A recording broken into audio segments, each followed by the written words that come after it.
السلام علیکم۔ اس امید کے ساتھ کہ آپ خیریت سے ہوں گے، میں ہوں جی ضیاء الرحمان ذیلج، اور آج کی اس ویڈیو میں آپ کو یہ طریقہ بتانے جا رہا ہوں کہ اگر آپ کسی سبق کو جلدی یاد کرنا چاہتے ہیں، آپ چاہتے ہیں یہ سبجیکٹ، یہ ٹاپک دیر تک آپ کے ذہن میں بیٹھا رہے، تو کیا کرنا چاہیے؟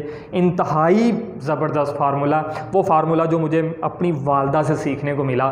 میں بہت چھوٹا ہوتا تھا اور یہ ہماری پریکٹس رہی۔ میں جب بھی کچھ یاد کرنے لگتا تھا تو میری والدہ کہتی تھی بیٹا لکھنا شروع کر دو، اسے لکھو، یاد کر کے تو لکھو۔ مجھے اس ٹائم تو سمجھ نہیں آئی، لیکن جب ہم لکھنا شروع کرتے تھے تو وہ ہوتا کیا تھا کہ لکھنے سے وہ چیز جو ہم یاد کرنے سے جلدی بھول جاتے تھے، لکھنے سے دیر تک یاد رہتا تھا۔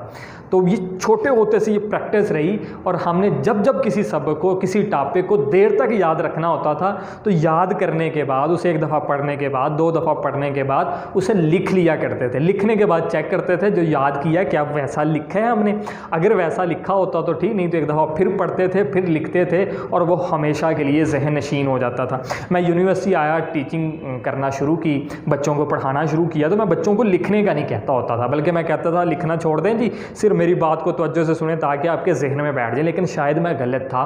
ہمارے ایک سینئر ٹیچر ہیں، ہمارے بڑے ہیں، ہمارے استاد ہیں، ہارون ثانی صاحب، ایک دن انہوں نے مجھے بتایا جس سے مجھے بڑا قائل کر لیا، اور مجھے پھر سے وہ والدہ کی پریکٹس یاد آئی، اور میں اس چیز پہ قائل ہوا، نہیں، بچوں کو اگر ہم لکھوانے کی طرف لے کے جائیں، بچوں کو لکھوانے کی پریکٹس کروائیں، تو وہی چیز ان کو زیادہ دیر تک ذہن نشین رہے گی، وہ ٹاپک زیادہ دیر تک ان کے ذہن میں بیٹھا رہے گا جو وہ لکھ لیں گے، بجائے اس کے کہ وہ لکھیں نا، تو وہ اس کی نسبت وہ زیادہ دیر تک رہے گا۔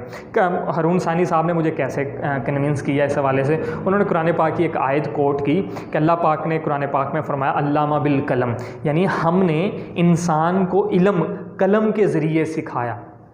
یہ اتنی بڑی دلیل ہے کہ اگر آپ علم حاصل کرنا چاہتے ہیں، اگر آپ کچھ نیا سیکھنا چاہتے ہیں، تو اللہ پاک نے جو علم انسان کو عطا کیا وہ قلم کے ذریعے کیا ہے۔ بھئی قلم کی پریکٹس کو بڑھا لیں، اللہ پاک آپ کے علم کو بڑھا دے گا۔